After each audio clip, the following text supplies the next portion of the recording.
बिस्मिल्लाहिर्रहमानिर्रहीम। Dear friends, आज हम पढ़ेंगे पास्ट परफेक्ट कंटिन्यूस टेंस यानी कि फेल माजी मुकम्मल जारी। Got it.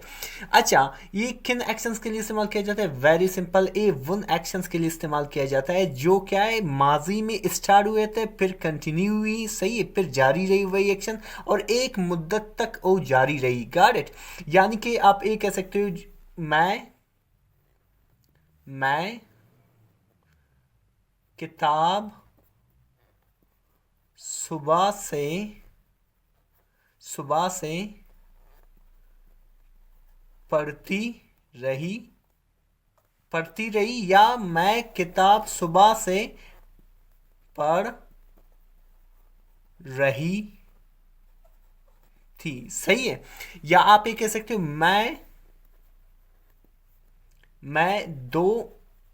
घंटे से 2 घंटे से क्रिकेट खेलती रही या खेलती रही थी। सही है, या खेलती रही थी। Got it. तो यानी कि एक एक्शन आपने पास्ट में स्टार्ट किया, फिर वही एक्शन कंटिन्यूड हुई, एक एक स्पेसिफिक पॉइंट पर वो एंड हुआ। Got it. तो यानी कि पास्ट परफेक्ट कंटिन्यूस टेंस कहाँ पे इस्तेमाल होता है, आपने अभी इजीली जान ली। सही है। अच्छा भाई, अगर कोई उर्दू में जब आप कोई अखबार पढ़ रहे हो कि कोई किताब पढ़ रहे हो, तो आप कैसे जानेंगे पास्ट परफेक्ट कंटिन्यू है? तो उसको जानने के लिए आपको क्या है, इसकी उर्दू की पहचान चाहिए। सही, यानी कि उसकी उर्दू में पहचान क्या होती है? उर्दू में मैं अभी आपको बताऊंगी इसकी जो उर्दू में पहचान है। इनकी उर्दू की पहचान है कि उर्दू जुमलों के आखिर में या तो आएगा रही थी, या रहा था, या रहे थे। सही है। या ए होगा थे, रहे थे। सही है। या था, रहा था, या थी, रही थी। सही है। यह होगा। सही है। अच्छा, बाज औकात आप ये भी देख सकते हो, कोई इनके आखिर में थे नहीं आए, सिर्फ यही हो गए कि थी, रही। मैं किताब पढ़ती रही, या मैं किताब पढ़ता रहा, या ए आ जाए, या पढ़ते थे, रहे, या इनमें से कोई आ जाए तो समझ लेना वो पास्ट परफेक्ट कंटिन्यूस टेंस है। या रही थी आ जाए, या थी रही थी आ जाए, या थी रही, सिर्फ स्टॉप हो, आखिर में ए नहीं है, तो इनमें से कोई आ जाए तो समझ लेना वो क्या है, पास्ट परफेक्ट कंटिन्यूस टेंस है। Got it. अच्छा, अभी आएंगे कि भाई इसकी इंग्लिश में, अंग्रेजी में जुमले कैसे बनाते हैं। सबसे पहले आपको ये जानना ज़रूरी है कि जो जुमले होते हैं वो 4 किस्म के होते हैं। एक होता है सिंपल, एक होता है नेगेटिव, एक होता है इंट्रोगेटिव, एक होता है इंट्रोगेटिव एंड नेगेटिव। सही है। सिंपल सेंटेंस एक सादा सीधा जुमला आप जिसमें एक आप स्टेटमेंट करते हो, जैसे कि मैं सुबह से खेलता रहा हूँ, मैं सुबह से खेलता रहा था। Got it. अच्छा, इसकी इसकी अंग्रेजी कैसे बनाते हैं पास्ट परफेक्ट में?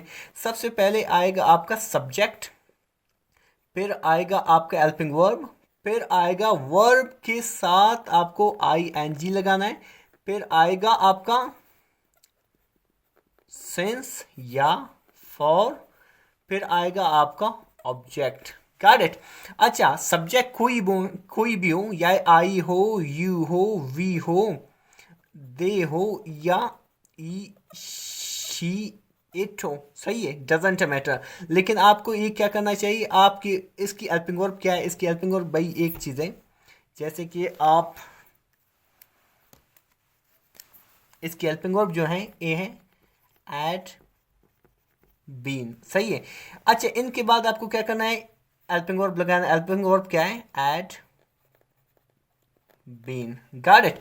अच्छा, फिर वर्ब की चौथी फॉर्म लगानी है। सही, यानी कि वर्ब के साथ आईएनजी लगाना है, जैसे कि आप कहोगे प्ले, अभी आईएनजी लगाना है, प्लेइंग। सही है। अच्छा, सिंस इसके बाद लगाना है या फॉर लगाना है? सिंस और फॉर कहाँ पे लगाते हैं? बहुत ही सिंपल। जैसे कि आप कोई काम सुबह से कर रहे हो, आपने कोई काम सुबह से स्टार्ट किया, अभी आप शाम को कह रहे हो, शाम का आपका एक दोस्त आके कहेगा कि भाई आप कब से काम कर रहे हो। इसको कहने के लिए दो तरीके हैं, या आप कहो कि मैं सुबह से काम कर रहा हूँ, यानी कि जहाँ से आपने स्टार्ट किया उस पॉइंट का नाम बताओ, या आप डायरेक्ट कहो कि सुबह से अब तक कितने घंटे हुए उस घंटों के नाम लो, यानी कि 6 आवर्स, सही है, यानी 6 घंटे से। इसके दो तरीके हैं। अगर आपने जहाँ से काम शुरू किया था, यानी कि सुबह से, जो स्टार्टिंग पॉइंट से आपने उस काम को बताया कि मैं सुबह से काम कर रहा हूँ, आपको यहाँ पे सेंस लगाना है, सही है। अगर आपने उसकी ड्यूरेशन बता दी डायरेक्ट, यानी कि सुबह से अब तक कितने घंटे हुई, यानी कि मैं 6 घंटे से काम कर रहा हूँ, तो आपको वहाँ पे फार लगाना है। फिलहाल तो मैं सिंस लगा रहा हूँ, जैसे कि I had been playing since morning, सही, I had been playing since morning, got it. अच्छा, ए हमारा था सिंपल सेंटेंस, जैसे कि I had been playing since morning, they had been playing since morning, he had been playing since morning, it had been playing since morning, यानी कि वो सुबह से खेलता रहा था या वो सुबह से खेल रहा था, सही है, दोनों ट्रांसलेशन बनेंगे। अच्छा, इसका मनफी कैसे बनाते हैं भाई? मनफी बनाने के लिए बहुत ईजी है, आपको और कुछ नहीं करना होगा। ये जैसे कि आपकी हेल्पिंग वर्ब है हैड बीन, आपको इन दोनों के दरमियान नाट लगाना है, ये आपका क्या बनेगा? मनफी। मनफी जुमले उसको कहते हैं जिसमें आप कोई काम करने से इनकार कर रहे हो। जैसे कि आपने कहा था कि भाई मैं सुबह से खेल रहा था, अब आप कह रहे हो कि मैं सुबह से खेल नहीं रहा था, मैं सुबह से चाय नहीं पी रहा था, या मैं टीवी नहीं देख रहा था, तो ये आपके क्या बनेंगे? ये सारे नेगेटिव बने। नेगेटिव बनाने के लिए आपको क्या करना? आपको एड बीन के दरमियान नॉट लगाना है, यानी कि हेल्पिंग वर्ब के दरमियान आप कहोगे we had not been playing since morning, हम सुबह से खेल नहीं रहे थे, सही है। They had not be playing since morning, या फॉर 2 आवर्स, या 2 घंटे के लिए, सही है। अच्छा, आपको इसकी सवालिया और मनफी कैसे बनाते हैं इसकी?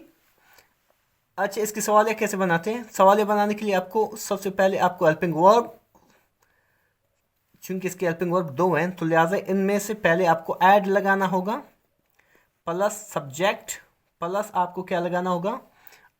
बीन लगाना होगा, फिर आपको क्या लगाना होगा? वर्ब की फर्स्ट फॉर्म के साथ आईएनजी, फिर या सेंस लगाना है या फॉर लगाना है, फिर आपको ऑब्जेक्ट लगाना है, और ऑब्जेक्ट के बाद सवाल निशान, जैसे कि आप कहोगे had he been, had been playing, for मैं लगाऊंगा, मुझे डायरेक्ट घंटे शो करना है, ड्यूरेशन शो करना है, फॉर 2 आवर्स, क्या मैं 2 घंटे से खेल रहा था, सही है। ये आपका सवाल है जिसमें आप एक सवाल पूछ रहे हो, सही है। अच्छा, इसका सवाल और मनफी कैसे बनाएंगे? बस और आपको कुछ नहीं होगा, जब आप ऐड फिर सब्जेक्ट के बाद नॉट लगाओ, सही है, फिर सब्जेक्ट के बाद नॉट लगाओ, जैसे कि आप कहोगे had he not been playing since sorry for 2 hours, क्या वो 2 घंटे से खेल नहीं रहे थे, सही। ये आपका क्या हुआ? Past perfect continuous. I hope you got it. If there any question comes in mind, you can comment. Thank you.